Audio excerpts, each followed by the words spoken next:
Solo para recordar algunas, ahí pueden ver la corteza motora primaria, la corteza somatosensitiva, 312, la corteza motora primaria, la corteza premotora y suplementaria en el 6, la 8, ¿recuerdan de qué se encargaba la 8?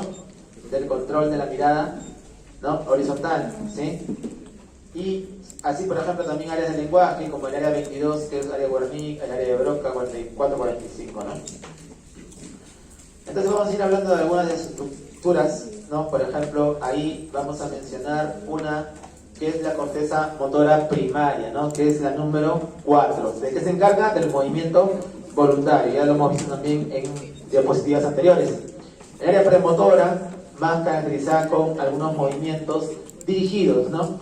Es por eso que, ¿se acuerdan que les dije que premotora prepara para el movimiento, ¿no? Por eso que aquí dice que inicia todo plan motor, ¿ya?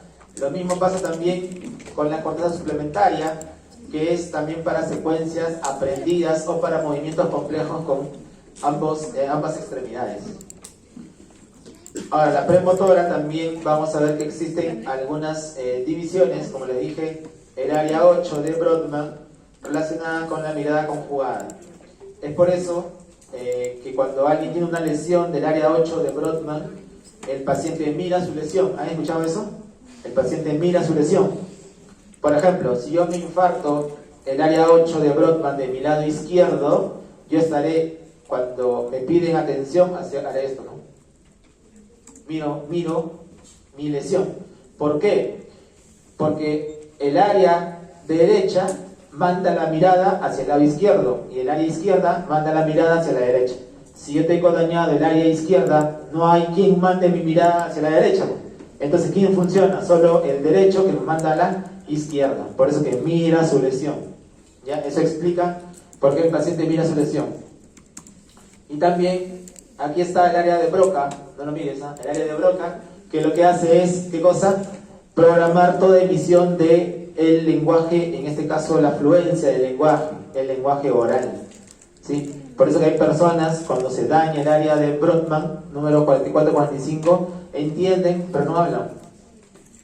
No, el paciente te comprende todo lo que tú dices, pero a lo mucho te dice sí, no, o habla palabras oeces a lo mucho, ¿ya? Pero no va a emitir un pensamiento con, por ejemplo, una oración con sujeto, verbo, predicado, no lo puede hacer, ¿ya?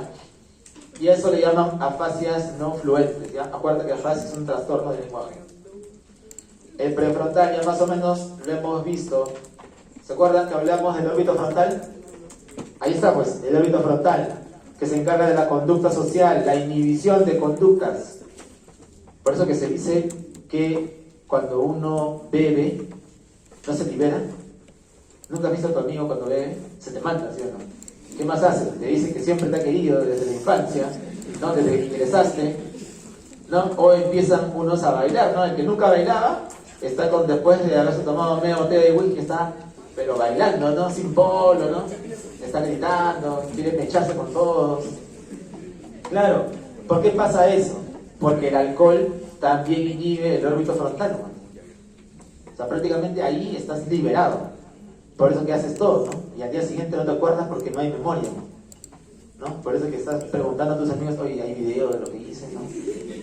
Hay alguien publicó algo, ¿no? Para recordarlo, pero no vas a recordar, ¿no? Porque no hay memoria en ese momento, ¿sí? Eso tiene que ver con el órbito frontal. Pero también tienes el dorso lateral, que se encarga de todas las funciones ejecutivas, el juicio. Ahí también está el sentido del humor, está la abstracción, todo lo que tenga que ver con la memoria operativa, ¿sí? En esa estructura, por ejemplo, también está la atención, ¿no? Lo que te hace a ti estar centrado en un estímulo determinado y no estar de repente prestando atención a otras cosas. Y la otra corteza, la mesial, la que está justo en medio, que se encarga de la motivación.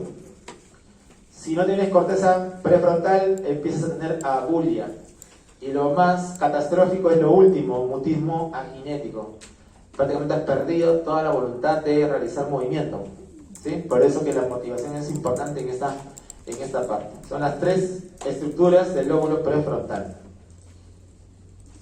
La corteza somatosensitiva ¿no? Ya sabemos que ahí están las áreas 312, ¿sí? La primaria, tenemos también la secundaria y córtex de asociación.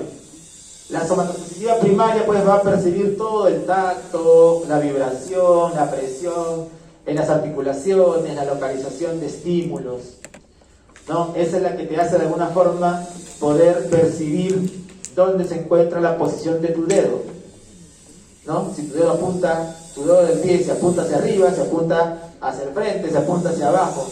¿Cómo te das cuenta? Por esta información proprioceptiva. Y en la corteza somatosensitiva secundaria, ¿no? Está en relación a otras funciones como por ejemplo las funciones supraculares, dolor, temperatura, ¿no? Y la corteza de asociación, esto es importante, ¿por qué? Porque te permite discriminar dos puntos, te permite poder interpretar todo lo que de alguna forma se pueda graficar en tu mano. ¿Te has dado cuenta que si alguien con un lapicero, con una punta roma, escribe una letra en tu mano, tú la interpretas? ¿Te has percatado?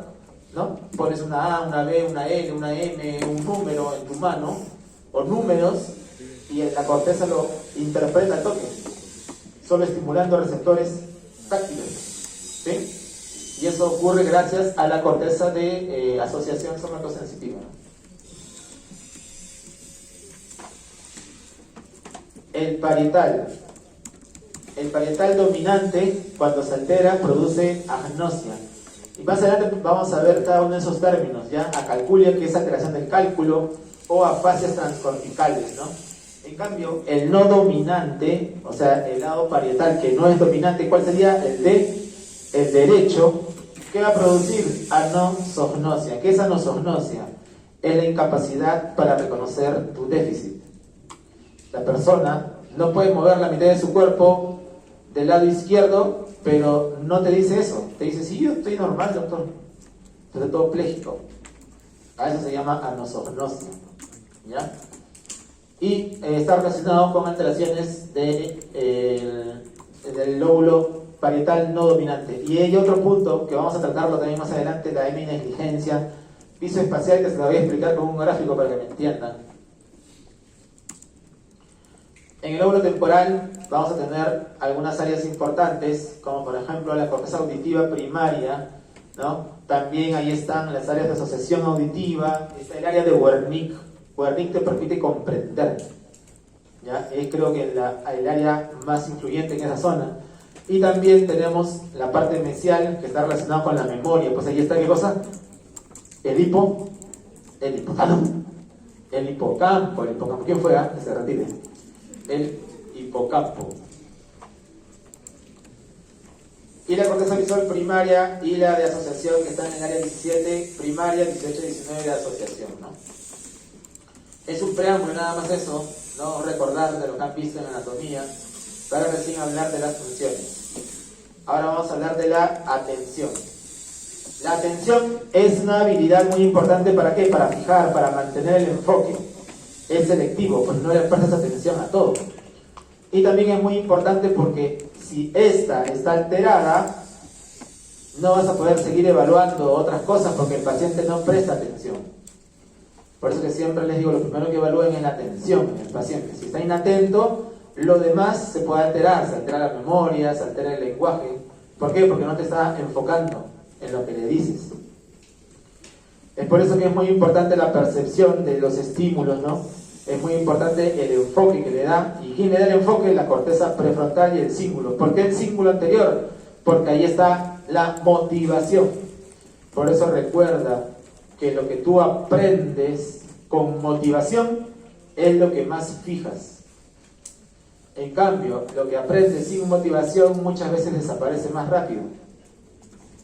¿Cuál es el peor curso que de repente, o el curso que no les llamaba a leer? A mí, por ejemplo, era estadística. Yo odiaba estadística.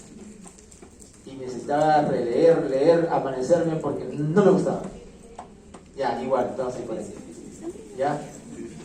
En cambio, ¿qué cosa sí me gustaba? No sé, me gustaba medicina interna, ¿no? Gastro, cardio. Y eso entraba más rápido porque había motivación, pues por leer, ¿no? Subrayar, meterle colores, un post-it por ahí, ¿no? Entonces, la motivación va a ser muy importante para el aprendizaje, por eso que también está relacionado el enfoque o la atención. El estriado como modificador de esto y también como modulador. Y el tálamo manteniéndote despierto y no cabeceando como algunos. Muy bien, para evaluar hay varias formas de evaluarlo. Una de las más sencillas es la repetición de números o también hacerle pues tareas, ¿no? Como cancelación de líneas o por ejemplo tareas de 3 pasos, ¿no? Generalmente lo más rápido es la repetición, ¿no? Uno le da un listado de números que los repita en el mismo orden o un listado de 3 números que los repita en el orden inverso, ¿sí? Eso para ver si está atendiendo. También existen otras pruebas que puedes usar que están descritas en el test de Moca. Esto es lo que te decía, mira, repetición de números, 5 números o repetición a la inversa de 3 números. Otra forma de evaluar atención y de paso el cálculo es hacerlo restar. Restar de 7 en 7 o de 3 en 3. No reste de 5 en 5, porque de 5 es más fácil, ¿no? Tiene que ser de 7 o de 3. Puede ser del 100 hacia atrás o del 20 del 3 en 3, ¿no? Hacia atrás, ¿ya? Para que puedas evaluar esto. Y lo otro, la del medio, que es diciendo al paciente que aplauda cada vez que escucha la letra A. 2 errores a más, ya no está atento, ¿sí? Por eso que ahí hay un listado de letras donde aparece la A de cuando en cuando, ¿no? Entonces la atención va a tener varios componentes, ¿no? Tanto en la parte, sobre todo de la dominancia hemisférica. En el no dominante vamos a percibir ambos lados de nuestro espacio visual. Y en el dominante, solo el lado contralateral. Cuando hablamos de atención, entonces vamos a tener algunas de las alteraciones. Una de ellas es la heminegligencia visoespacial. Ojo, heminegligencia visoespacial no quiere decir que el paciente no ve, sí ve. Imagínate que yo tengo heminegligencia porque un daño en el lado derecho. Entonces, yo sí los veo a todos, la mitad del aula, pero no le presto atención a esta mitad, ¿no? Solo le presto atención a ustedes. Por eso se dice heminegligencia visoespacial, es no prestar atención. Y el otro que ya les expliqué, la anosognosia, que el paciente no reconoce su déficit, ¿no? Y creo que ahí, en un gráfico, para que puedan darse cuenta, ¿no? El lado derecho te permite percibir ambos lados, en cambio el lado izquierdo, solo una, ¿no? Por eso que cuando se daña el derecho, ya uno no percibe nada de lo que aparece en el izquierdo, pues, porque solo te queda el otro lado. También se le puede evaluar la heminegligencia visoespacial haciéndolo dibujar. Y mira, ¿qué cosa no dibuja? Lo que aparece en el lado izquierdo, ¿no? Lo obvia. El lenguaje. Hay que diferenciar dos cosas del lenguaje. El lenguaje en sí es una función mental superior, pero el habla es solo la articulación del lenguaje. Son dos cosas diferentes. Cuando yo tengo una alteración del lenguaje, necesariamente tiene que estar comprometida la corteza, necesariamente. Debe ser cortical. Cuando yo tengo una alteración en la articulación del lenguaje, o sea, el habla, yo puedo tener una alteración del habla solo, por ejemplo, por tener una alteración en la vía de repente respiratoria, ¿no? Por ejemplo, ahorita, mira, ¿estoy disártrico o no? Sí, pero tengo una alteración del cerebro, ¿no? O sea, no necesariamente disartria implica una alteración en el sistema nervioso, no necesariamente, pero en la mayoría de casos hay, pero está ubicada su lesión a nivel subcortical, por debajo de la corteza, ¿ya? Hay unas cosas ahí muy particulares en cuanto a la parte del lenguaje y el habla, que lo pueden chequear, ¿no? Lo que me interesa que aprendan es esto, diferenciar afasia versus disartria.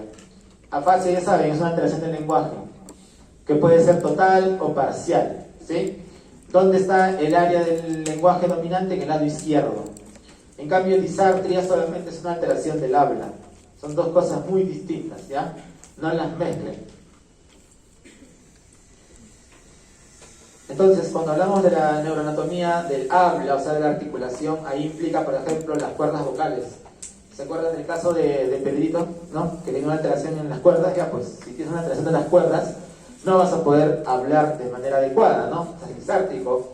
Igual, si por ejemplo te decían de tu paladar por una alteración a nivel de la musculatura o del nervio, que va de alguna forma a inervar los músculos de la lengua, también tienes disartria. Por eso que algunos nervios craneales están vinculados, como el 5, el 7, el 9 y el 10. Y el hipogloso de por sí, ¿no? Ahora, ¿cuáles son las áreas que siempre tienes que recordar? El área motora, que es Broca, 44-45, y el área de Wernicke, que es el área de 22. Y el fascículo arcuato, que es la que comunica ambas áreas. Yo necesito siempre, y eso grábatelo, yo necesito la integridad de los tres para poder repetir. ¿Por qué? Porque si yo le digo al paciente, señor, repita lo siguiente: carpeta, pelota, árbol, cebolla, ¿qué cosa tiene que tener íntegro? Su capacidad de comprensión. Tiene que tener íntegro el fascículo arcuato, porque de comprender tiene que mandarlo a Broca para que Broca diga carpeta, pelota, perro, árbol. ¿Sí? Cuando uno de esos tres falla, no repite. ¿Sí? No va a repetir ningún comando que le des.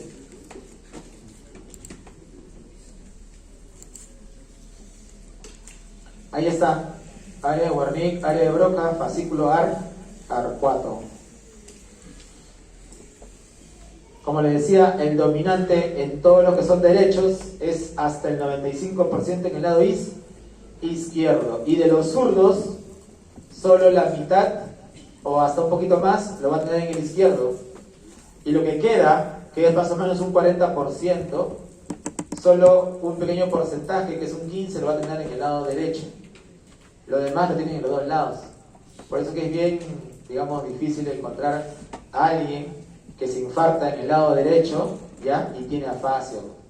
Hasta ahora yo solamente he visto uno. En todos esos años que veo ya pacientes, solamente he visto uno que ha tenido alteración del lado derecho y ha venido afásico, ¿no? Me descuadró, hasta preguntarle a su esposa o a su mamá con qué mano escribía, ¿no? Y nos dijo, no, él es zurdo de nacimiento, no escribe con el destro, con la izquierda.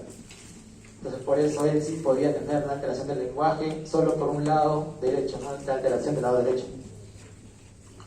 Estos son lo que siempre se evalúa en el lenguaje. Y es bien fácil, ¿verdad?, de acordarse.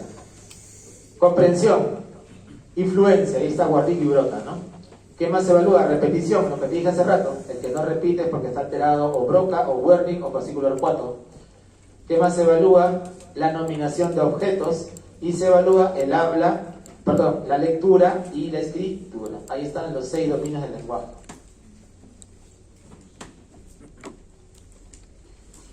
La fluencia, ojo, acá tener cuidado, ¿no? Una vez, me acuerdo, cuando mandaba a los muchachos que entraban a neurología en clínicas, ¿no? 5 años creo que son, les decía, ya vayan a entrevistar al paciente. Y yo ya sabía que tenía afasia, ¿no? Se venía iniciando todo, el paciente ya, tal. Y yo le preguntaba, ¿tiene afasia? No. ¿Que no tiene afasia? No, no tiene. ¿Qué, por qué? ¿Por qué no haces eso? ¿Qué pasó? ¿Cómo les he hablado? Cada doctor, si yo le preguntaba, señor, ¿te duele algo? No, me decía. Señor, ¿quieres que te dé agüita? Sí, me dijo. ¿Qué dice ahí? Hasta me saludó, me dijo, me acuerdo. El paciente puede preservar cierto lenguaje, como por ejemplo decir sí, decir no, decir buenos días, inventar la madre, ¿no? Decir lisuras. Y no quiere decir que no tenga afasia. ¿Sí? Porque ese lenguaje emocional se preserva hasta el final. ¿Ya? Y estereotipias, ¿no? Como por ejemplo decir buenos días, ¿no? Y hasta contar en algunos casos. Por eso tener cuidado, ¿ya? Al evaluar el lenguaje. En la fluencia es muy importante ver si el paciente tiene esas dos alteraciones. Parafasias, que es sustituir palabras o sustituir letras de una palabra, ¿no? Como decir, por ejemplo, taza y tala, ¿no? Está sustituyendo una letra por otra. O también el generar una palabra, ¿no? Como por ejemplo, arpu, ¿no? La palabra arpu, ¿qué es arpu? No hay, ¿no? Creo que no existe esa palabra ya. Crear palabras pasa mucho en el paciente con afasia. ¿No? Tú dirás que de repente no conoces esa palabra, no, pero no, la ha creado, ha mezclado palabras.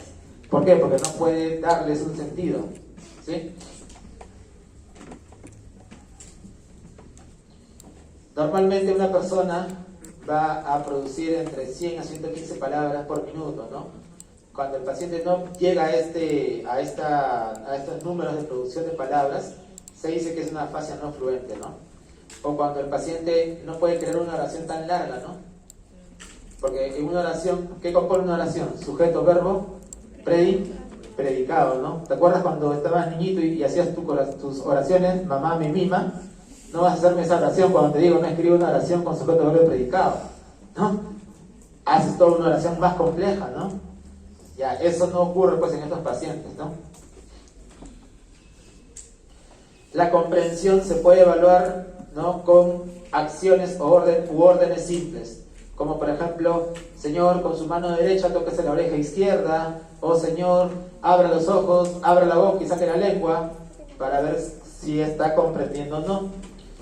También, en algunos casos, le puedes realizar preguntas, ¿no?, con respuestas del sí o del no también, ¿no?, en algunos casos. Pero es mejor siempre darle órdenes. La denominación es presentarle categorías de objetos. Lo que tengas a la mano y sea más fácil, por ejemplo, lapicero, tus gafas, o por ejemplo un cuaderno, ¿no? Siempre un paciente tiene al lado un rollo de papel higiénico, cualquier cosa, le presentas y le dices, Señor, ¿qué cosa es esto? Muchos pacientes que están afásicos te dicen, eso es de color blanco, o te dicen, eso es de color azul por el lapicero, o te dicen, eso sirve para ver por el lente, pero no te dicen que es un lente o que es un lapicero, no lo dicen porque no pueden dominar, pero te pueden decir para qué sirve, ¿ya? Entonces es muy importante eso. No cuenta el decir para qué sirve, ¿ya? Cuenta decir cómo se llama el objeto. La repetición, ¿ya? Igual podemos hacer repetición de sílabas, de palabras, o en algunos casos repetición de frases. Generalmente lo que usamos, ¿no?, o también son logátomos, que son pseudopalabras, ¿no? Ahí hay unas pseudopalabras que se le pueden hacer repetir al paciente, ¿ya?